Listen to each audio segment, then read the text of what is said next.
Assalamualaikum. Hello everyone. Welcome to another session brought to you by Shikkhabidi. I'm Shweta Sindudoy. Today I'm going to describe you a very interesting topic in English grammar.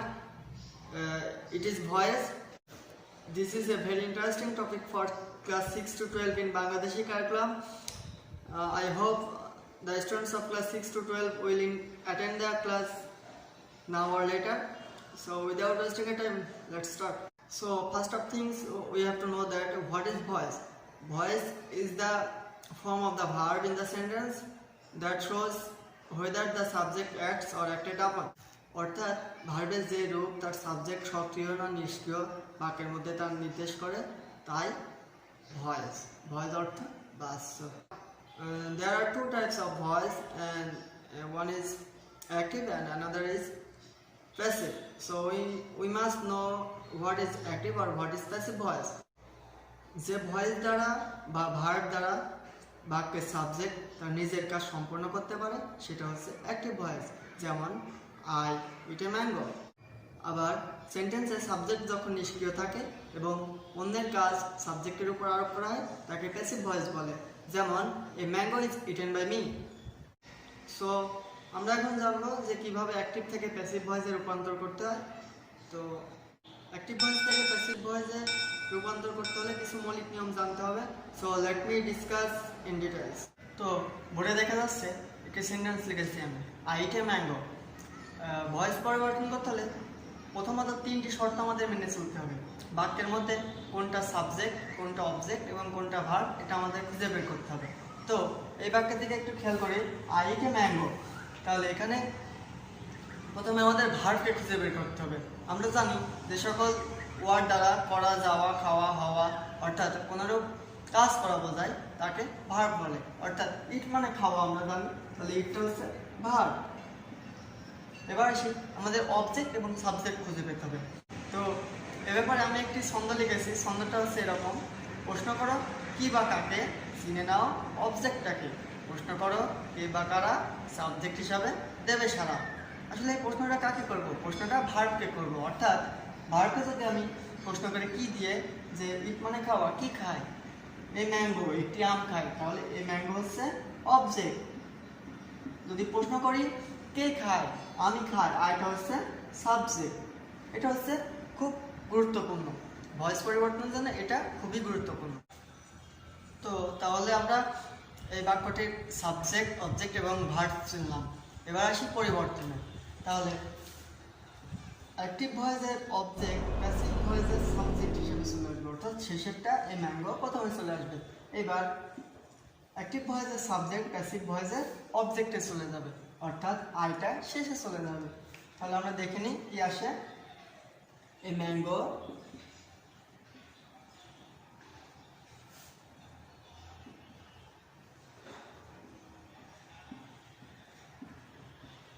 তাহলে আমরা দেখে নিই কি আসে। A mango is eaten by me. তাহলে আমরা passive ভয়েসের গঠনটা কেমন হয় একটু দেখে নিই। এবার আমরা গঠনটা দেখে নিই। তাহলে গঠনে আমরা কি পাচ্ছি, অ্যাক্টিভ ভয়েসের অবজেক্ট সাবজেক্ট হিসেবে বসবে, তারপর টেন্স ওয়াইজ অক্সিলারি ভার্বটা বসবে, তারপর V3 ইটেন বসবে, তারপরে গঠন অনুসারে একটা বাই বসবে এবং অ্যাক্টিভ ভয়েসের সাবজেক্টটা অবজেক্ট রূপে বসবে। ওকে, তাহলে আমরা তিনটা নিয়ম পেলাম এখানে। অ্যাক্টিভ ভয়েসের অবজেক্ট, অ্যাক্টিভ ভয়েসের অবজেক্ট প্যাসিভ ভয়েসের সাবজেক্ট হিসেবে বসবে, অ্যাক্টিভ ভয়েসের সাবজেক্ট প্যাসিভ ভয়েসের অবজেক্ট হিসেবে বসবে, এবং V3 ভার্বের মূল ভার্বের পাস্ট পার্টিসিপল ফর্ম অর্থাৎ V3টা বসবে এবং অতিরিক্ত একটা টেন্স ওয়াইজ অক্সিলারি ভার্ব এখানে বসবে। এবার আসি পরের নিয়ম। ভয়েস পরিবর্তনের জন্য এই কেসগুলো খুবই প্রয়োজন। যেমন আই থাকলে subjective I, objective me, subjective she, objective her, subjective he, objective him, subjective we, objective us, subjective they, objective them, এগুলো প্রয়োজন।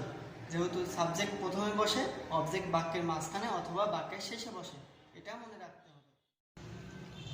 এবারে আসি অ্যাক্টিভ থেকে প্যাসিভ ভয়েসে পরিবর্তন করার নিয়ম। 1 নম্বর নিয়মটা হচ্ছে টেন্সের নিয়ম। আমরা জানি টেন্স 12 প্রকার। তো এই ভয়েস পরিবর্তনে টেন্সের নিয়মটা 9 প্রকারের হয়, অর্থাৎ ইনডিফিনিট, কন্টিনিউয়াস, এবং পারফেক্ট, এই 9 প্রকারের পরিবর্তন হয়। আমাদের অ্যাক্টিভ সেন্টেন্সে যদি ইনডিফিনিট টেন্স থাকে, অর্থাৎ do, does, did, shall, will, ভার্বের সাথে এস অথবা ইয়েস যুক্ত মূল ভার্ব থাকে, তাহলে সেটা ইনডিফিনিট টেন্স। আর এই ইনডিফিনিট টেন্স থাকলে প্যাসিভ সেন্টেন্সের অক্সিলারি ভার্বটা হয়ে যাবে কন্টিনিউয়াস টেন্সের অক্সিলারি ভার্ব, অর্থাৎ প্রেজেন্ট ইনডিফিনিট টেন্স থাকলে সেটা হবে am is are, past indefinite থাকলে সেটা হবে was were, ফিউচার ইনডিফিনিট থাকলে সেটা হবে shall be, will be। যেমন I played football, তাহলে এটা হবে football was played by me। এবারে আসি কন্টিনিউয়াস টেন্স। যদি কন্টিনিউয়াস টেন্স থাকে, অর্থাৎ am is are, was were, shall be, will be থাকে, তাহলে এই অক্সিলারি ভার্বের সাথে একটা বিং যুক্ত হবে। যেমন হি ইজ ইটিং রাইস, তাহলে এটা হবে rice is being eaten by him. এবারে আসি পারফেক্ট টেন্স, অর্থাৎ কোনো সেন্টেন্সে যদি have, has, had, shall have, will have থাকে, তাহলে এগুলোর সাথে বিন যুক্ত হবে। অর্থাৎ আই হ্যাভ ইটেন রাইস, তাহলে এটা হবে rice has been eaten by me. তাহলে একটা উদাহরণ দিই, দেখুন তো পয়েন্ট কিনা। I shall be playing cricket, I shall be playing cricket, তাহলে এটা কি হবে? Cricket shall be being played by me. এবারে আসি দ্বিতীয় নিয়মে, অর্থাৎ 2 নম্বর নিয়ম। যদি কোনো সেন্টেন্সের মধ্যে মডাল ভার্ব অর্থাৎ shall, may, can, could, should, would, will থাকে, তাহলে এগুলোর সাথে বি যুক্ত হয়। এবং যদি টু থাকে, কোনো সেন্টেন্সের মধ্যে যদি টু থাকে, তাহলেও এর সাথে বি যুক্ত হয়। এবারে আসি 3 নম্বর নিয়ম। 3 নম্বর নিয়মটা হচ্ছে ইম্পারেটিভ সেন্টেন্সের। ইম্পারেটিভ সেন্টেন্স পরিবর্তনের গঠনটা হচ্ছে লেট প্লাস অবজেক্টের সাবজেক্ট প্লাস বি প্লাস ভার্বের পাস্ট পার্টিসিপল। তাহলে একটা উদাহরণ দেখি আমরা, ক্লোজ দ্য ডোর, তাহলে এটা কি হবে? Let the door be closed. আর একটা দেখি, শাট দ্য উইন্ডো, তাহলে এটা কি হবে? Let the window be shut. Imperative সেন্টেন্সের আরেকটা নিয়ম আছে, যদি প্রথমে ডু নট দিয়ে শুরু হয়, অর্থাৎ বাক্যটি নেগেটিভ হয়, তাহলে কি হবে? তাহলে লেটের সাথে অতিরিক্ত একটা নট যুক্ত হবে। তাহলে এটা একটা উদাহরণ দেখি, do not close the door, তাহলে এটা কি হবে? Let not the door be closed. Imperative সেন্টেন্সের আরেকটা নিয়ম হচ্ছে, যদি নেভার থাকে সেন্টেন্সের মধ্যে, তাহলে কি হবে? যদি নেভার থাকে, তাহলে অতিরিক্ত একটা বি এর পূর্বে এভার বসবে। তাহলে উদাহরণটা দেখে আসি, নেভার টেল এ লাই, তাহলে এটা কি হবে? লেট, তারপর নট। নট কেন? কারণ নেভারটা অলরেডি একটা নেগেটিভ ওয়ার্ড, সেজন্য নট। তাহলে let not a lie ever be told. এবারে আসি 4 নম্বর নিয়মের ক্ষেত্রে। 4 নম্বর নিয়মটা হচ্ছে ইন্টারোগেটিভ সেন্টেন্সের, অর্থাৎ প্রশ্নবোধক বাক্য। যদি আমাদের অক্সিলারি ভার্ব দিয়ে প্রশ্ন করা থাকে, তাহলে এটা সহজ উপায় হচ্ছে, প্রথমে আমরা অ্যাসার্টিভ সেন্টেন্সে রূপান্তর করে নেব, তারপর অ্যাসার্টিভ সেন্টেন্সকে প্যাসিভ ভয়েস করে পুনরায় আবার ইন্টারোগেটিভ সেন্টেন্সে রূপান্তর করব। তাহলে একটা উদাহরণ দেখে আসি আমরা, ডিড ইউ প্লে ফুটবল, তাহলে এটা কি হবে? Was football played by you. Is he reading a book, তাহলে এটা কি হবে? Is a book being read by him. Interrogative সেন্টেন্সের আরেকটা নিয়ম আছে, যদি ডাব্লিউএস ওয়ার্ড দিয়ে সেন্টেন্সটা থাকে, তাহলে এটার নিয়ম আছে, যদি হু থাকে তাহলে এর পরিবর্তে বাই হোম হয়, আর যদি হোম থাকে তাহলে এর পরিবর্তে হু বসে। এবং অন্যান্য ডাব্লিউএস ওয়ার্ডের ক্ষেত্রে ওই ওয়ার্ডগুলাই বসে, যেমন হোয়াট থাকলে হোয়াটই বসে। তাহলে এটার গঠনটা, এটার একটা উদাহরণ দেখে আসি, who has killed the bird, তাহলে এটা কি হবে? By whom has the bird been killed. আরেকটা উদাহরণ দেখি, হোয়াট ডু ইউ ওয়ান্ট, তাহলে এটা কি হবে? হোয়াট এর ক্ষেত্রে হোয়াটই বসবে, এবার ডু আছে, তাহলে এটা কি হবে? Is. What is wanted by you. তাহলে আরেকটা উদাহরণ দেখে আসি, হু আর হেল্পিং ইউ, তাহলে এটা কি হবে, by whom are you being helped by you. এবার আসি 5 নম্বর নিয়মটার ক্ষেত্রে। 5 নম্বর নিয়মটা হচ্ছে অপটাটিভ সেন্টেন্সের। অপটাটিভ সেন্টেন্স আমরা জানি মে দিয়ে শুরু হয়, অর্থাৎ ওই যে অক্সিলারি আছে মডেল অক্সিলারি ভার্বের নিয়মটা, যদি কোনো মডেল অক্সিলারি ভার্ব থাকে তাহলে তারপরে বি বসে। তাহলে এখানে কি হবে, এই নিয়মটা একটু দেখে নিই। তাহলে এর গঠনটা হচ্ছে মে প্লাস অবজেক্টের সাবজেক্ট প্লাস বি প্লাস ভার্বের past participle plus by plus সাবজেক্টের অবজেক্ট। তাহলে একটা উদাহরণ দেখে আসি, মে আল্লাহ ব্লেস ইউ, তাহলে এটা কি হবে, may you be blessed by Allah. এবারে 6 নম্বর নিয়মটি আসি। 6 নম্বর নিয়মটা হচ্ছে কমপ্লেক্স সেন্টেন্স ও কম্পাউন্ড সেন্টেন্স। যদি কমপ্লেক্স এবং কম্পাউন্ড সেন্টেন্স থাকে তাহলে উভয় পাশেই মৌলিক নিয়মে ভয়েস পরিবর্তন করতে হয়। একটা উদাহরণের দিকে যাই, he told me that he had done the work, তাহলে এটা কি হবে, I was told that the work had been done by him. এবারে আসি 7 নম্বর নিয়মে। 7 নম্বর নিয়মটা হচ্ছে যদি কোনো সেন্টেন্সের মধ্যে দুইটা অবজেক্ট থাকে তাহলে কি হবে, যদি কোনো সেন্টেন্সের মধ্যে দুইটা অবজেক্ট থাকে তাহলে যে কোনো একটা অবজেক্টকে সাবজেক্ট হিসেবে ধরে অ্যান্সার করলে ভয়েস পরিবর্তন হয়ে যাবে। একটা উদাহরণের দিকে যাই আমরা, I give him a flower, এখানে হিমটাও অবজেক্ট এ ফ্লাওয়ারটাও অবজেক্ট, তাহলে যে কোনো একটা সাবজেক্ট হিসেবে ধরে নিয়ে করি, he is given a flower by me, আরেকটা হয় a flower is given him by me. এবারে আসি 8 নম্বর নিয়মে। 8 নম্বর নিয়মটা হচ্ছে যদি কোনো সেন্টেন্সের মধ্যে ওয়ান শুড থাকে তাহলে এটি পরিবর্তন করার গঠন হচ্ছে অবজেক্টের subject plus should plus be plus ভার্বের পাস্ট পার্টিসিপল। একটা উদাহরণ দেখে আসি আমরা, one should take care of one's education, তাহলে এটার পরিবর্তন হয়ে কি হবে, education should be taken care of.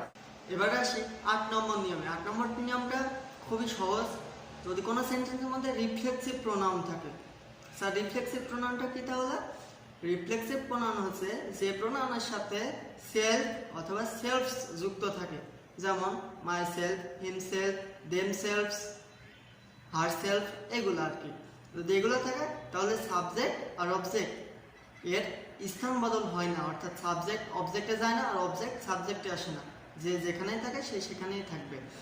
তাহলে একটা উদাহরণ দেখে আসি আমরা, শি থ্যাঙ্কস হারসেলফ, তাহলে এটা কি হবে, she is thanked by herself. এবারে 10 নম্বর নিয়মটা। 10 নম্বর নিয়মটা হচ্ছে quasi passive verb. Quasi passive ভার্বটা জানতে হলে ভার্ব অংশটা খুব ভালো করে একটু দেখতে হবে। যাই হোক, কোয়াসি প্যাসিভ ভার্বের অংশ হচ্ছে দুইটা, একটা কমপ্লিমেন্ট যুক্ত আর একটা কমপ্লিমেন্ট বিহীন। আমরা উদাহরণটা দেখলে বুঝতে পারবো, রাইস সেলস শিপ আর একটা দ্য হাউস ইজ বিল্ডিং। তাহলে এই দুটা উদাহরণের নিশ্চিত পার্থক্য বোঝা যাচ্ছে। যদি উপরেরটা অর্থাৎ রাইস সেলস শিপ অর্থাৎ চাল সস্তা বিক্রি হয় এমন কোনো সেন্টেন্স থাকে কমপ্লিমেন্ট যুক্ত, তাহলে এই ক্ষেত্রে পরিবর্তন করতে হলে হোয়েন নিয়ে আসতে হবে। এটার গঠন হচ্ছে subject plus be verb plus complement plus when plus if oblique day plus be verb plus ভার্বের পাস্ট পার্টিসিপল। তাহলে রাইস সেলস শিপ এটা কি হবে, rice is cheap when it is sold. আরেকটা উদাহরণ দেখি, দ্য পিল টেস্ট সোর, তাহলে এটা কি হবে, the pill is sour when it is tasted. এবার আসে কমপ্লিমেন্ট বিহীন, অর্থাৎ কমপ্লিমেন্ট যেখানে থাকবে না তাহলে সেটা কি হবে। এমন একটা উদাহরণ দেখি, দ্য হাউস ইজ বিল্ডিং, তাহলে এটা কি হবে, ওই যে কন্টিনিউয়াস টেন্সের মতো একটা অক্সিলারি ভার্বের সাথে অতিরিক্ত একটা বিং যুক্ত হবে, তাহলে এটা কি হচ্ছে, the house is being built. আর একটা উদাহরণ দেখি, দ্য কাউস ওয়ার মিল্কিং, তাহলে এটা কি হবে, the cows were being milk. এতক্ষণে আমরা দেখলাম অ্যাক্টিভ থেকে প্যাসিভ বাক্যে রূপান্তর করার নিয়ম। এবারে প্যাসিভ থেকে অ্যাক্টিভ বাক্যে রূপান্তর কিভাবে করব। এক্ষেত্রে প্যাসিভ সেন্টেন্সের অবজেক্টটি উচ্চ থাকে, তাহলে এটা কিভাবে পরিবর্তন করব, এরকম ওই সেন্টেন্সের সাদৃশ্যপূর্ণ একটা অবজেক্ট নিয়ে তাকে আমরা অ্যাক্টিভ সেন্টেন্সে রূপান্তর করব। যেমন একটা উদাহরণের দিকে যাই, দ্য ট্রিজ আর আফ্রুটেড। এখানে কোনো অবজেক্ট নাই, এটা কিন্তু প্যাসিভ সেন্টেন্স, কারণ ভার্বের পাস্ট পার্টিসিপল অক্সিলারি ভার্বের পরে ভার্বের পাস্ট পার্টিসিপল আছে, তাই এটা একটা প্যাসিভ সেন্টেন্স। তাহলে এটাকে অ্যাক্টিভকে কীভাবে নেব, এই সেন্টেন্সের সাদৃশ্যপূর্ণ একটা সাবজেক্ট আমরা ধরে নিয়ে পরিবর্তন করব। তাহলে কি হচ্ছে, the storm uproots the trees। আরেকটা উদাহরণ দেখি, my pen has been stolen. তাহলে এটা কি হবে, someone has stolen my pen. So these are the rules of the voice. I hope you are getting well. If this video helps you a little bit, please subscribe my channel and click on bell icon so that you couldn't miss any video of my channel. Thank you very much.